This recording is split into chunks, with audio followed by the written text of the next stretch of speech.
کافی عرصہ پہلے کی بات ہے، میں نے ایک رسالے میں پڑھا تھا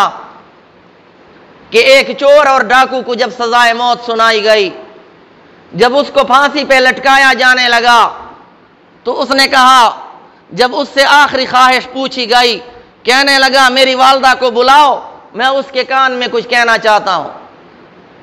جب اس کی والدہ کو بلایا گیا، اس کے قریب آئی تو اس نے جیب سے چاقو نکالا اور والدہ کا کان کاٹ ڈالا۔ لوگوں نے اسے برا بھلا کہا، اس پر لعنت ملامت کی، طعن و تشنیع کی کہ یہ تو نے کیا کیا، آخری وقت میں تو نے والدہ کے ساتھ ایسا سلوک کیا۔ اس نے کہا اس کی وجہ یہ ہے کہ آج جو میں چور بنا ہوں، ڈاکو بنا ہوں، اس میں میری والدہ کی تربیت کو بھی دخل ہے۔ سب سے پہلے جب میں پڑوسیوں کے گھر سے انڈا چرا کے لایا تھا، اگر میری والدہ نے مجھ کو تنبیہ کی ہوتی، اگر میری والدہ نے مجھ کو ڈانٹا ہوتا تو نوبت یہاں تک نہ پہنچتی، آج میں چور اور ڈاکو نہ بنتا۔ میری والدہ نے بجائے مارنے کے، ڈانٹنے کے، میری حوصلہ افزائی کی، میری تائید کی،